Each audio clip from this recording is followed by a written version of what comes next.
O God, may the words of my mouth and the meditations of all of our hearts be beautiful and acceptable in your sight, O God, our rock and our Redeemer. Amen. So we have an unusual text from the Gospel of St. Mark, in which Jesus runs away. Did you catch that? There was Jesus in this village, healing all these people to the point where the whole town, you got that? The whole town was gathered at his door. And so, early in the morning when it was very dark, which tells us that Jesus was a morning person. Did you know that? I didn't know that. Early in the morning, Jesus slips out of the town, goes out into the desert, and he prays. And we get this marvelous scene of the disciples hunting for him, seeking him high and low, looking for wherever they can find him. And they find him out there in the desert. I imagine by this point that it's mid-morning or later. And they tell him, everyone is looking for you. And what does Jesus say? I'm done here. I'm going to go on to the next town. Now this seems unusual to us. It should, because is there work still to be done in the town? Is there something that still needs to be done? Are people still asking for help? Absolutely they are. But Jesus runs away. Now it shouldn't be any surprise to anyone that I am a fan of Monty Python and the Quest for the Holy Grail. That shouldn't surprise you. Running away is a big part of that particular movie. It's already kind of ridiculous. I mean, we use Monty Python and the Quest for the Holy Grail in our confirmation classes, and there's that scene where God tasks King Arthur. You know what scene I'm talking about? It's perfect because there, and I want you to picture this, it's almost as if God appears at that window and God looks exactly like every stereotype of God you can think of.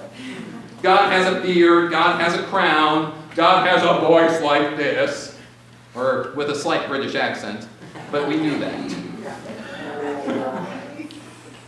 And God tasked Arthur. And so we use this as a confirmation tool in order to kind of question our stereotypes. And what's incredible is that we realize that as much as we try, we still share those same stereotypes. And they're hard to shake. But that's not the point of the sermon. The point of the sermon is that there's another scene where a brave knight of the Round Table, brave Sir Robin, comes up chasing down certain death. Oh, I can't do the death. He comes down chasing certain death, right? And he confronts the three-headed knight. And the three-headed knight tells him that I will kill you. Now, the great thing about this is that it's a wonderful commentary on what leaders are supposed to do or not do. Here is a knight of the Round Table who's supposed to be making the realm safe, supposed to be protecting the weak and the innocent, and we see as he's approaching the three-headed knight, the peasants running away.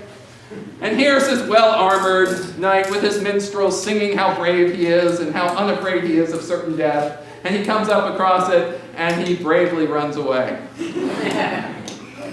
Running away is something that we do. In fact, running away is something that we probably all do. And we find that funny because we also know what it feels like to run away. I know that when I really have to examine the story of what brought me into the ministry, and some of you know this story now, and I didn't used to tell it, but I realized that I came into the ministry because I was running away too. Back when I was a naval officer, I was on a final deployment there to a country, and I witnessed a torture facility. Somebody showed it to me. Didn't show it to anyone else in my command, didn't do anything else, and I didn't know what to do with it. It wasn't a US-backed place, it was something else. Another country, nothing that we had anything to do with it. But I didn't report it to my chain of command. I didn't report it to anyone else. I didn't do anything with that information. I just let it sit there, lodge inside of me. And I couldn't think, what should I do? So I ran away. I turned it off. I didn't report it. Now, the problem with that is that I was pretty loyal to the Navy. The Navy had done much for me. I'd been wearing a Navy uniform since I was 14 in the Navy Junior ROTC program. I'd gone to the Naval Academy. I'd been trained in this way. It had become something that was part of me, and here I was confronted with something so frightening to me that I ran away. And I ran into something that I thought would give me an ideological purity, something that would exonerate me from anything else, something that would allow me to be a champion of the good, the just, the right. What do you think? Exactly. That's a good evil laugh, Simon. So I went into the ministry. And it was there that I actually realized that I had to start beginning to confront what I had done and what brought me into this place. And I started thinking about my own sins, my own angst, my own running away. And I realized, and it was actually this summer at a course, that I needed to stop running away. I'm still figuring out what that looks like. But aren't we all? Aren't we all still trying to figure that out? Because the reality is that we're in a church because we've received a message. And that message was the one that Jesus said, I have to go out into the neighboring villages and proclaim this message. We received a message because Jesus didn't stay in that village. But that's the thing. Jesus went into that village as a rookie. This is chapter 1 of Mark. Now, Mark's gospel, unlike the other ones, Mark just jumps right in. Good job, Mark. Mark just jumps right into the scriptures and starts telling the story of what Jesus does. And Jesus jumps in, goes out into the villages, and starts doing what he can do. He's just like, hey, I've got this gift. I'm going to heal people. And so he walks into the village and he starts healing people. And he's doing it over and over and over again. And pretty soon, as he's sitting there in this house, he's going, oh my gosh, this is so much. So many people, the entire town is coming to him. Note that, the entire town is at his door. We might want to write this off as a little bit of scriptural hyperbole, but let's not. The entire town was in need of something. Everyone. Every single person, the rich, the poor, the wealthy, the not wealthy, the sick, the ones who pretended that they weren't, the Romans, the Jews, the Gentiles, those in between, those who had no idea, the people just passing through, every single person was in need of something that Jesus offered. Now, on one person, that's a lot. And I imagine, and I don't want to put too many words in Jesus' mouth, I get accused of that enough. But I imagine that Jesus sat there at the end of the night, completely exhausted, and just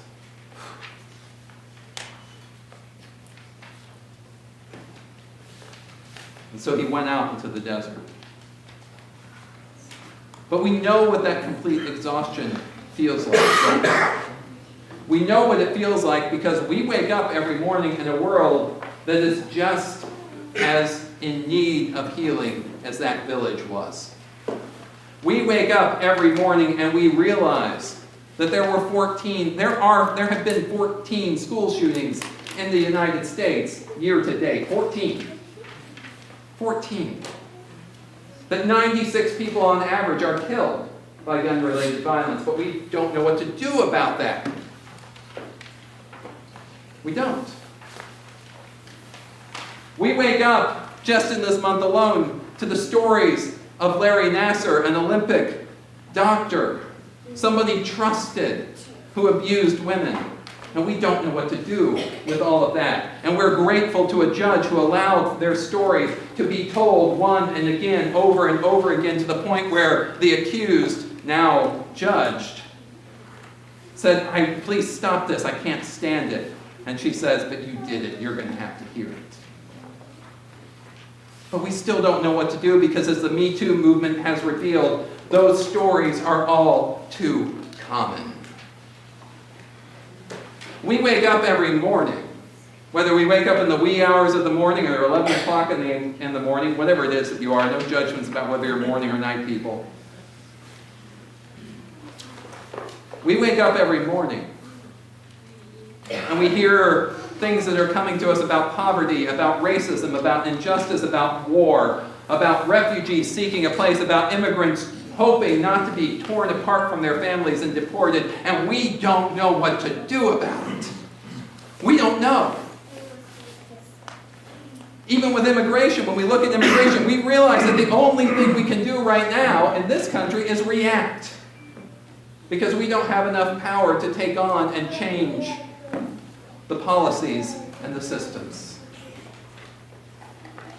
So how do we act? What do we do? And we're faced with a choice. We can run away, or we can run away. Let me explain that. There's two different ways of seeing it. We can run away into our own bubble worlds. You see, when I ran away from what I confronted and left something that an institution that was so dear to me and continues to be, when I left that and went into the ministry, I went in and formed for myself this ideological purity. Ideological purity is a great way to escape because everybody thinks that you're doing something good, but actually you're running away. Because it's a great way to appear right without actually engaging with the realities of the world. That's one way of running away. You can do that kind of running away as well when we try to create our own bubble so that we don't have to see the things in this world around us. We don't have to see the horrors and the hates, because you know what? It's so much. How can you do anything about it? And so we can run away into those little bubbles as well that we create for ourselves as a little defensive mechanism so that we don't have to deal with it. Put down the walls, turn off the television, don't watch, don't engage, don't talk, and just focus in on things that we know or we fear deep down in the back of our minds and in our hearts, but that's not really why we're here. Or we can run away. We can retreat to a place of self-compassion. We can retreat to the place where Jesus himself retreated. He knew that he was tasked with something.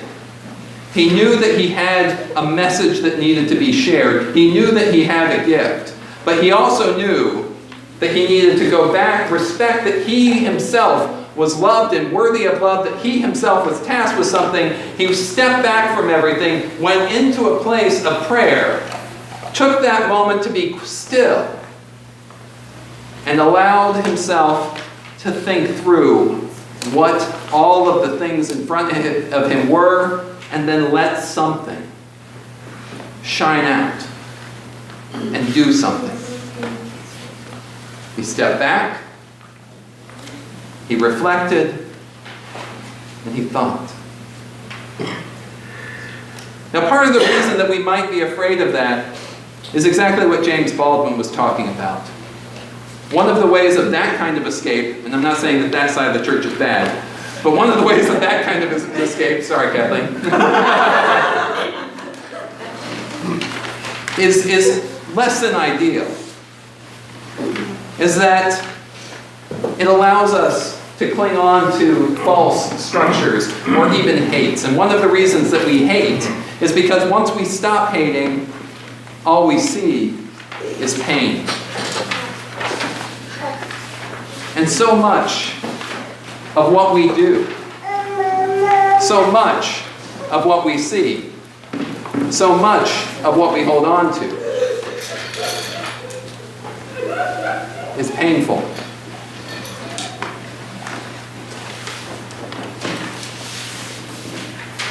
And that's okay.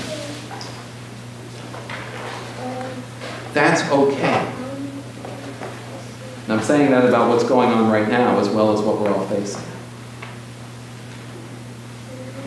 Letting pain free is okay. And so much of what we hide behind, so much of what we're afraid of, so much of what we're worried about, is that we know that if we let that happen, we can feel pain. And what we're worried about is that nobody is going to get up and help when something happens. Right? What we're worried about when we're sitting over here, what we're worried about when we're running away, is that nobody actually will care enough to hold us as we let that pain encounter us, as we try to be compassionate, as we try to experience. Because if we go into those places, if we see those things, it connects with us somewhere fundamentally, somewhere deeply, and it hurts. And that's what human living is. It's part of it. It is. It's painful.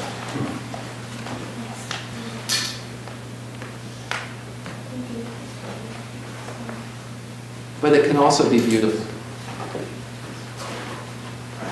It's beautiful in the sense that we are not independent.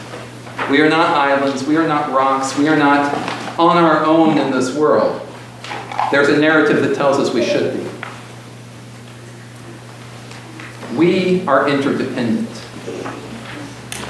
Jesus went out into that desert and he thought, and he prayed, and he thought about what he was called to do, and he realized that I am called to go out and share this message. And he left the village. He left the people behind. And you know who's left behind today? Us. We are. We're the village. We're left behind with all of those fears, all of those things, all of those challenges against us. We are left behind. We're the ones that are left behind with those things. And Jesus already left to go and share that message and proclaim it. We've received it. We've heard it. But the question now, as we're sitting here in Annapolis-ish, Maryland, is what do we do with all of this that we're left behind with? Because the question had to be asked of Jesus, and it has to be asked now. Why is it so broken? Why is this happening? What is going on?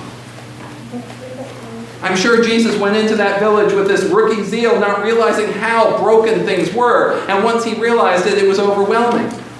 But we all knew it all of the time, that it is overwhelming. Every single one of us knew it from the very beginning. So our challenge is to love ourselves so that we can love one another and engage in a meaningful way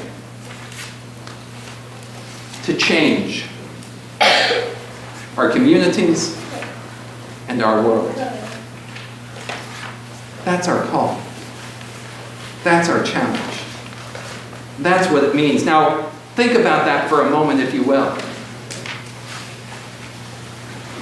All of us, with our griefs and our pains and our sadness, all of us with all of those challenges, realizing how strong we truly are. Not because of our own independence. Not because we can carry it all on our own shoulders. But because we have one another. Because we have others with us. Because we have relationships and love. That's powerful. And that allows us, as a community, as a group, as people together, to receive everything that's happening, to feel that pain, and to be able to stand up, to be strong, to be creative, and to take action. That's our call. That's what Jesus went out to proclaim to us. And that's what we do together. The Lord be with you.